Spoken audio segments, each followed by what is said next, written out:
अस्सलाम वालेकुम फ्रेंड्स, यहाँ पर हम लोग बना रहे हैं जी पांचे का डिज़ाइन। और यहाँ पर हमारे पास पांचे की जो लंबाई है ना वो तकरीबन है 18 इंच, मतलब 9 और 9 18। जब हम डबल कर रहे हैं तो 9, और जब हम सिंगल कर रहे हैं तो 9, और डबल कर रहे हैं तो 18। यहाँ पर इसकी लेंथ जो है ना वो मैंने तकरीबन ले ली है 5 इंच। थोड़ा बहुत ऊपर नीचे जो होगा ना वो बाद में हम सेट कर लेते हैं। यहाँ पर मैंने अभी कम लिया, वैसे इसकी एक्यूरेट जो ली थी ना वो 5 इंच ली थी। अच्छा, उसके बाद यहाँ पर देखें हमने इसको कर लिया डबल, क्योंकि भैया हमने 2 पांचे बनाने हैं तो हमें 2 पांचों के लिए ही चाहिए होता है। अब देखिए यहाँ पर अभी फ़िलहाल मुझे कम लग रहा है तो फिर मैं इसको बराबर करते करते एट द एंड 5 इंच बढ़ ले आऊँगी, क्योंकि हमें जो डिज़ाइन बनाना है वो 5 इंच के हिसाब से ही बनाना है। यहाँ पर मैंने एक एक्स्ट्रा फैब्रिक से ना एक लीफ शेप बना ली थी ताकि मुझे बाद में मुश्किल ना हो। ठीक है, यहाँ पर मैं रखती जा रही हूँ और मेज़रमेंट करती जा रही हूँ। जहाँ जाकर ये पूरी आएगी ना वहाँ पर मैं इसको स्टॉप कर दूँगी। तो ये 5 इंच पर आ रही थी पूरी। ठीक है, यहाँ पर हम लोगों ने इसको कर लिया है बराबर 5 इंच पे, और उसके बाद हम इसको कर लेंगे कट करने से पहले हम इस पर पूरी मेज़रमेंट और निशान वगैरह लगा देंगे। एक दफ़ा फिर से हम तसल्ली कर लें कि हमारे सब कुछ पूरा है, क्योंकि हम इस स्टेप पर तो जो भी हमने सही गलत ऊपर नीचे आड़ा टेढ़ा कुछ भी करना है तो इस स्टेप पर कर सकते हैं। एक दफ़ा अगर कटिंग हो जाए, कटिंग होने के बाद क्या ही हो सकता है, कुछ भी नहीं, ना कपड़े का ना चिप्स बुकरम का, और फिर डबल टेंशन हो जाती है। तो इससे अच्छा कि इंसान पहले ही सारा कुछ चेक कर करके फिर सिलाई करे। थोड़ा सा हमारे चिप्स बुकरम के पीस में ओरेब आ रहा था, वहाँ पर मैंने इसको सेट कर लिया ओरेब को। और उसके बाद ये देखिए ये हमारे पास आ गया है जी डबल पीस। और यहाँ पर ये जो एक मैंने फैब्रिक का पीस काटा था ना पत्ते की शेप में, आधा पत्ता करके, तो उसको जो है ना मैंने यहाँ पर पेस्ट कर लिया। अब यहाँ पर इसकी मुझे दूसरी वाली डिज़ाइनिंग बनानी है। दूसरी वाली डिज़ाइनिंग बनाने के लिए मैंने ले लिया है चिप्स बुकरम का एक पीस, उसको डबल करके फिर 4 तह पे कर लिए। 4 तह पे कर मैंने इसको काट लिया है गोल में। और फिर मैं बार बार चेक कर रही थी तो मुझे बहुत बड़ा लग रहा था। मुझे इतना बड़ा नहीं चाहिए था, मुझे बिल्कुल नॉर्मल और मुनासिब से साइज़ चाहिए था। फिर मैंने क्या किया, इसको डबल फोल्ड किया, फिर एक और फोल्ड किया, यानी कि 4 फोल्डिंग पर रखा इसको मैंने। और फिर उसके बाद मैंने इसको निशान लगाना स्टार्ट किया। तब ये मुझे बिल्कुल एक्यूरेट साइज़ लग रहा था कि जितना मुझे चाहिए उतना ही लग रहा था। अब यहाँ पर देखिए इसको मैंने सेट किया, इसके साथ बिल्कुल पत्ते के साथ हल्की सी इसकी शेप बनाई। और इसको मैंने थोड़ा सा पीछे से नीचे से ऊपर करना था ना, तो इसलिए मैंने इसको ऐसे थोड़ा सा ओरेब में किया।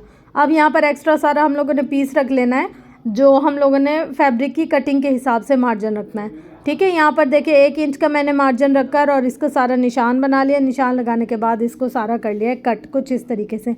लेकिन यहाँ पर अभी भी मुझे ऊपर थोड़ी सी अच्छी शेप नहीं लग रही। तो देखें, ऐसा नहीं होता कि हर बार हमसे कुछ भी परफेक्ट बन जाए। अगर कभी कुछ गलत बन गया तो हम उसको छोड़ नहीं देंगे, हम उसको जल्दी से सेट कर लेंगे। ये होता है हमारा काम। और अगर हम कहें कि स्टार्टिंग में ही हमारा बिल्कुल परफेक्ट होना चाहिए, नहीं ऐसा है तो ऐसा नहीं, या फिर मैं वीडियो को कट कर आप लोग के साथ सही से पार्ट शेयर करूँ तो अच्छी बात नहीं होती। इसलिए जो भी गलती वगैरह मुझसे होती है ना वो भी मैं आप लोग के साथ शेयर करती हूँ, ताकि जब आप ये वाला काम कर रहे हो तो आप लोग के साथ ये वाली गलती पेश ना आए।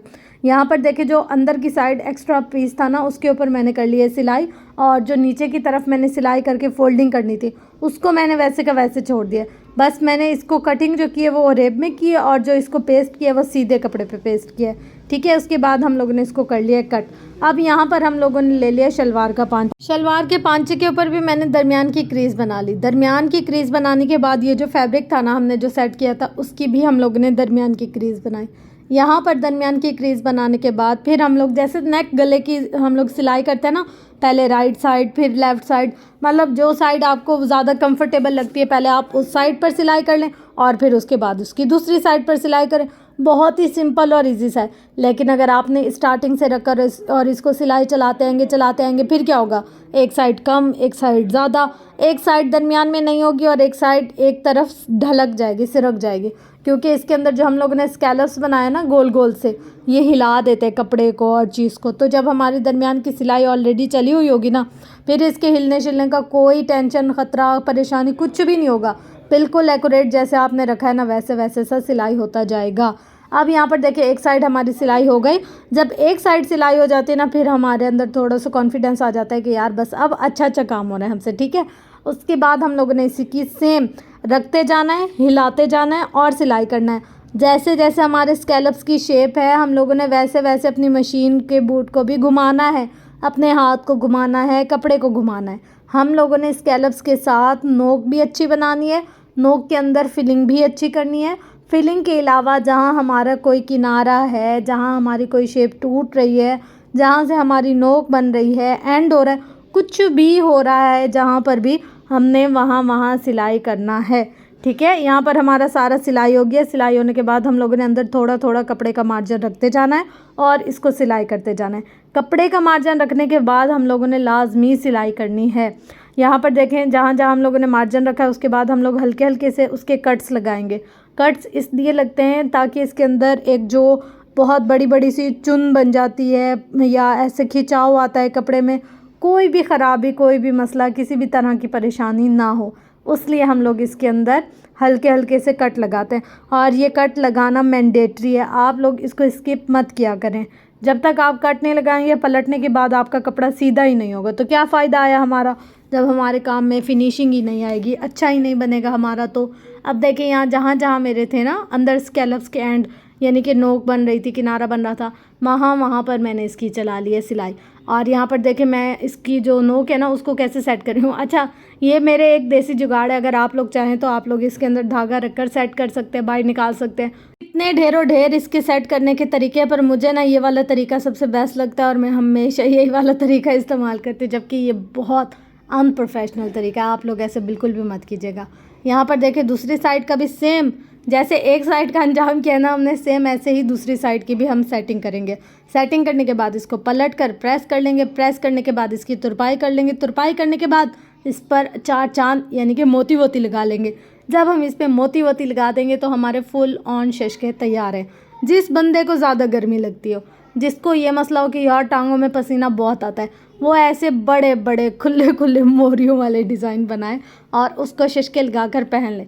यकीन करें कोई गर्मी वर्मी नहीं लगेगी, और अगर गर्मी लगे भी सही तो यहाँ से आपको हवा की पासिंग होती रहेगी।